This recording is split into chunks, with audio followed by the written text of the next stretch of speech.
बच्चों के लिए क्या कहिएगा, बेसिकली लड़कियों के लिए, जो लड़कियों पे माँ बाप भरोसा करके पढ़ाई के लिए, एजुकेशन के लिए गांव हो शहरी क्षेत्र हो भेजते हैं और वहां जा कर के बच्चे उनके विश्वास का नाजायज फायदा उठाते हैं, उनके लिए क्या कहिएगा? ये तो देखिए, जैसे कि हमको सोचना चाहिए कि मेरे पेरेंट्स मेरे पे भरोसा करके हमें दूर रख रहे हैं। क्यों दूर रख रहे हैं? वो अपना नमक रोटी खा के पैसा बचा रहे हैं, पढ़ाने लिखाने के लिए भेज रहे हैं। तो उन बच्चों को भी सोचना चाहिए कि हमारे पेरेंट्स हमारे लिए इतना दिक्कत सह रहे हैं, तो क्यों नहीं हम उनके विश्वासों पे कायम उतरे। तो हमें ये सब सोचना चाहिए कि हमें ऐसे काम नहीं करना है जिससे कि मेरे माता पिता का सर झुके, समाज में वो खड़े होके नहीं चल सके। ये सब चीजें हमें नहीं करनी चाहिए। माँ बाप जो है 19, 20, 25 साल तक अपने बच्चियों को, बल्कि एक अगर लड़का हो तो उसको फील्ड में कहीं छोड़ देंगे कि भाई लड़का है जाओ, कुछ करेगा शेर है। और लड़कियों को वही नहीं छोड़ा जाता है, बाहर जाती हैं लेकिन कायदे से जाती हैं और कायदे से घर आती हैं। एजुकेशन करे चाहे किसी भी क्षेत्र में हो।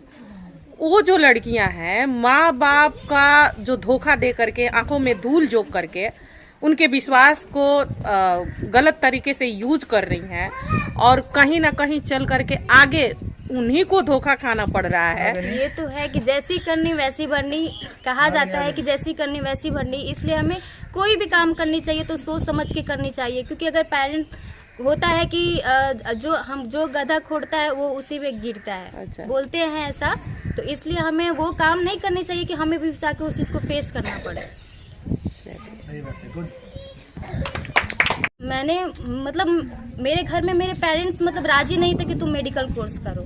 मैंने बहुत लोग आके कहा कि मैं फटा कपड़ा पहनूंगी, नमक रोटी खाऊंगी, लेकिन मुझे मतलब ऐसा कोर्स कराओ ताकि ये जो चीज अभी चल रही है वो चीज आगे जाके खत्म हो सके। इस वजह से मैं मतलब ये कोर्स ज्वाइन किया। कहीं ना कहीं इसके पीछे संघर्ष रहा है, कहीं ना कहीं आपने उन संघर्षों को देखा है, तब जा करके ये डिसीजन लिया है।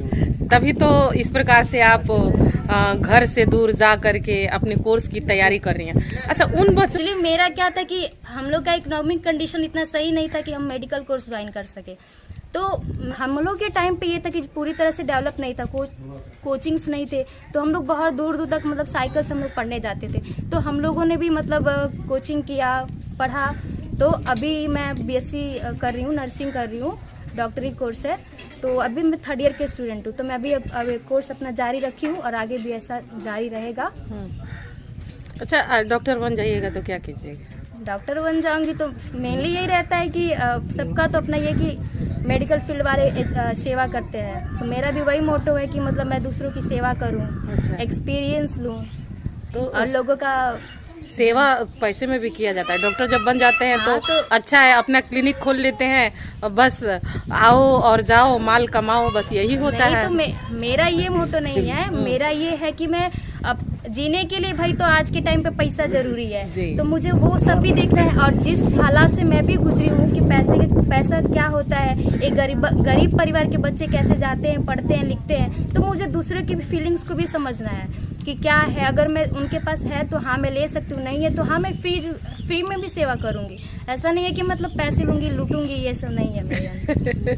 अच्छा, ये बताइए कि अगर उस डॉक्टर बन जाती हैं, फील्ड वर्क मिल जाता है, काम मिल जाता है, तो उस समय बहुत सारे जो लोग होते हैं, किसी की आर्थिक व्यवस्था सही होती है, किसी की आर्थिक व्यवस्था सही नहीं होती है, तो क्या उस टाइम में गरीबों को देखा जाएगा कि सिर्फ और सिर्फ ये रहेगा कि हम डॉक्टर बन गए, बस हमारा मोटो है कि हमें तो लोगों को देखना है, पैसा कमाना है?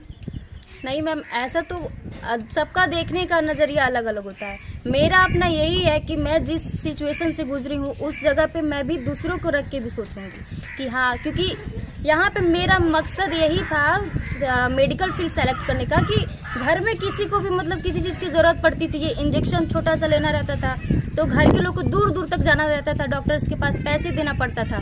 तो मैंने सोचा कि क्यों ना मैं भी उसी फील्ड में ज्वाइन करूं ताकि घर के आसपास जो भी है तो उनको अगर आवश्यकता है इन सब चीज़ों की तो मैं जाके फ्री में इंजेक्शन दे सकूं।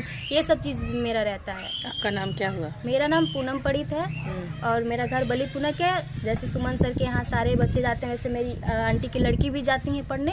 क्या नाम है उनका? उनका नाम है ज्योति पड़ी, जो इस बार 10th का एग्जाम दिया है तो बहुत अच्छा मार्क्स स्कोर किया इसने, 417 आया है। तो क्या वो भी डॉक्टर बनेंगे? अब सबका एक सिस्टर डॉक्टर है तो पीछे वाले को बोलेगी आओ भैया डॉक्टर, हाँ तुमको भी। नहीं मैम, जरूरी नहीं होता है। बच्चे को उसी फील्ड में आगे करिए जहाँ पे उसका इंटरेस्ट है। अच्छा। उस फील्ड में अगर उसको बढ़ाया जाए तो शायद वो बहुत बेहतर कर सकता है। इसलिए किसी को फोर्स नहीं किया जा सकता है कि आप भी इसी फील्ड में आओ। जहाँ पे उसका मन लगता है, जहाँ पे उसका इंटरेस्ट है, उसको उसी फील्ड में भेजना चाहिए। आपकी तैयारी कैसी है? मेरी तैयारी अभी जारी है, चल रही है, अच्छी चल रही है। मैं भी सिवान से डेली आती हूँ, जाती हूँ, अपना कोर्स मतलब कर रही हूँ। इतना संघर्ष कर रही हैं, रोज आना सिवान, रोज जाना, और वो भी आप एक लड़की हैं, तो कहीं ना कहीं आपके घर में जो है लड़के लड़कियों में भेदभाव है या नहीं? नहीं, यहाँ मेरे घर में ये नहीं है कि लड़कियों में भेदभाव एजुकेशन को लेके नहीं है। यहाँ पे मेरे घर में है कि इक्वली देखा जाता है कि बच्चों को, लड़कों को भी उतना ही पढ़ाया जाए, लड़कियों को भी उतना ही पढ़ाया जाए। अच्छा, तो आपको डॉक्टर बनाने के लिए जाना पड़ेगा, हाँ? मेहनत करना पड़ेगा। बिल्कुल। जैसा कि सर ने बताया, टारगेट टॉपर की आप स्टूडेंट रही हैं और अभी आप डॉक्टर की तैयारी कर रही हैं। कैसा आपका तैयारी चल रहा है? फर्स्ट ऑफ ऑल तो मैं थैंक यू बोलना चाहूँगी सुमन सर को और मैम आपको कि आपने हमें ये अपॉर्चुनिटी प्रोवाइड की सर के बारे में बताने के लिए, या फिर हमारा एजुकेशन सिस्टम कैसे चल रहा है, हम क्या कर रहे हैं इसके बारे में। तो thank you so much ma'am. मैं जैसे कि सर मतलब रिजल्ट आया है, सर अपना कोचिंग चलाते हैं, बहुत सारे बच्चे मतलब जाते हैं। मैंने भी पढ़ा है सर के पास, तो उस वक्त भी सर मतलब बहुत अच्छा पढ़ाते थे। उस वक्त ये था कि मतलब बहुत कम ही चलता था उस वक्त, मतलब ज़्यादा नहीं वो था, तो हम लोग पढ़े थे वहाँ पे, मतलब सब कुछ सही चलता था। लेकिन आज के टाइम